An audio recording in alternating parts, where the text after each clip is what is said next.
नमस्कार. मी भाऊ तोरसेकर. तुम्ही बघत आहात प्रतिपक्ष. मित्रांनो, 34 वर्ष बंगालमध्ये ज्यांनी सलग राज्य केलं तो मार्क्सवादी कम्युनिस्ट पक्ष आणि त्यांच्याबरोबर इतर जे 3 forward block, revolutionary socialist party आणि कम्युनिस्ट पार्टी ऑफ इंडिया या डाव्या आघाडीचा 34 वर्षाचा सत्तेचा अनुभव होता. तो 2011 मध्ये ममता दीदींनी संपवला आणि त्यानंतर गेल्या 15 वर्षामध्ये हळूहळू करत पश्चिम बंगालमधून डावी आघाडी नामशेष झाली. तांबडा बावटा हातात धरायला माणूस नाही अशी पाळी त्यांच्यावर आलेली. स्वतंत्ररित्या लढून 11 मध्ये निदान डावी आघाडी ही ममता दीदी मुख्यमंत्री झाल्यानंतर विरोधी पक्ष म्हणून तरी होती. पण 2016च्या निवडणुकीत डाव्या आघाडीचा इतका सुपडा साफ झाला की त्यांना विरोधी नेता म्हणून किंवा विरोधी पक्ष म्हणून सुद्धा मान्यता मिळाली नाही. ती जागा काँग्रेस पक्षाने बळकावली होती. आणि 2021 मध्ये ज्या विधानसभा निवडणुका झाल्या त्यामध्ये सुद्धा डाव्या आघाडीला परत डोकं वर काढता आलं नाही. मी इतकी वर्ष पत्रकारिता केलेली आहे, पण गेल्या 10-15 वर्षामध्ये बंगालच्या राजकारणामध्ये एकापेक्षा एक दिग्गज असे जे डाव्या आघाडीचे नेते होते, इंद्रजीत गुप्ता असतील, सोमनाथ चॅटर्जी असतील, भीमान बोस असतील, बुद्धदेव भट्टाचार्य असतील, अशी डझनापेक्षा अधिक नावं आहेत जी सतत बातम्यांमध्ये झळकायची. बंगालचं राजकारण डावी आघाडी निघाल्यानंतर जी नावं सातत्याने ऐकू यायची ती कुठे गेल्या 15 वर्षात गायब होऊन गेली. आणि फक्त बंगालमध्येच नाही, केरळमध्ये सुद्धा गेली 10 वर्ष डाव्या आघाडीचं सरकार होतं आणि त्याच्या आधी 5 वर्ष काँग्रेस आघाडी, 5 वर्ष डावी आघाडी, अशी आलटून पालटून सत्ता असायची. पण या काल परवाच्या निवडणुकीनंतर बंगालमध्ये डाव्या आघाडीला डोकं वर काढता आलं नाही. आणि केरळमध्ये 10 वर्ष जी सत्ता होती, पिनयारी विजयन मुख्यमंत्री होते, ती सत्ता पण या निवडणुकीत डाव्या आघाडीने गमावलेली. आणि 10 वर्षापूर्वी, 11 वर्षापूर्वी केव्हा तरी त्याच्याही पलीकडे अगदी म्यानमार लगत असलेल्या आणि बांगलादेशच्या पोटात घुसलेल्या त्रिपुरा नावाच्या राज्यात डाव्या आघाडीचं दीर्घकाळ राज्य होतं. दीर्घकाळ, जवळजवळ 3 दशक.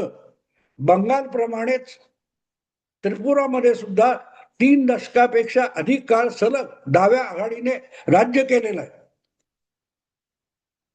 त्या ठिकाणी सुद्धा डाव्या आघाडीचा पराभव झाला, बंगालमध्ये सुद्धा झाला.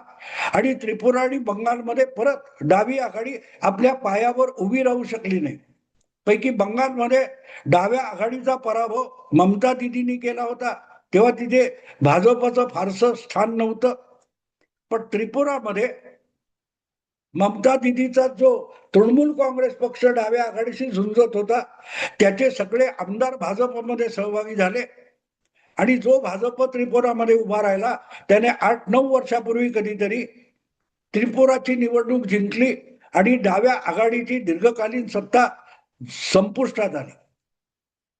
त्यामुळे त्रिपुरा आणि बंगाल या 2 ठिकाणी कायम फडकत राहिलेला जो लाल बावटा होता, लाल झेंडा होता, कम्युनिस्ट सत्ता होती, ती कधीच मातीमोल होऊन गेली होती.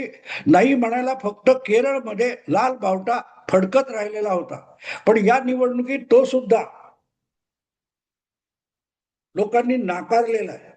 अर्थात 10 वर्षांनंतर लोकांच्या नाराजीची किंमत मोजावी लागते. आणि नाही म्हटलं तरी भले डावी आघाडी केरळच्या निवडणुकीत, विधानसभा निवडणुकीत पराभूत झाली असेल, पण आज सुद्धा डावी आघाडी ही केरळमध्ये विरोधी पक्ष म्हणून काम करील यात शंका नाही. पण केरळच्या निवडणुकांकडे आणि त्याच्या आकडेवारीकडे बारकाईने बघितलं तर एक लक्षात येतं की केरळमध्ये भाजप हा उभरता पक्ष आहे, बारसं घेणारा पक्ष आहे. जसं 2014 नंतर 16 आणि 2020 या 2 निवडणुकांमध्ये हळूहळू करत भाजपने बंगालमध्ये बाळसं घेतलं.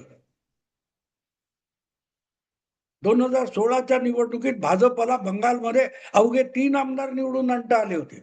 पण 2021 येईपर्यंत त्यांनी लोकसभेत बंगालच्या 18 जागा जिंकल्या आणि विधानसभेमध्ये 77 जागा जिंकून मुसंडी मारली होती. पण ममता दिदीशी टक्कर घेणारा पहिला पक्ष जो होता आणि प्रस्थापित पक्ष होता, ती डावी आघाडी किंवा मार्क्सवादी पक्ष जवळजवळ नामशेष होऊन गेले.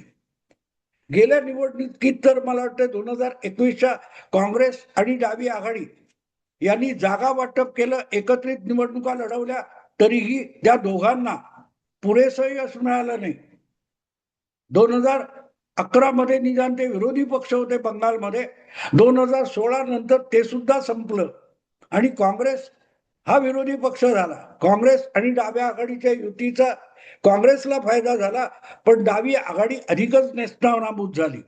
आणि आता तर असं म्हटलं जातंय 2026च्या निकालानंतर की बंगालमधले बहुतांश ओरिजिनल काँग्रेसवाले आणि डाव्या आघाडीचे मूळचे कार्यकर्ते ज्यांना ममता दिदीशी टक्कर घ्यायची त्यांना बंगालमध्ये नेतृत्व राहिलं नाही, म्हणून त्यापैकी बहुतांश लोकांनी भाजपला मदत केली किंवा सरळ सरळ भाजपमध्ये प्रवेश केलेला आहे.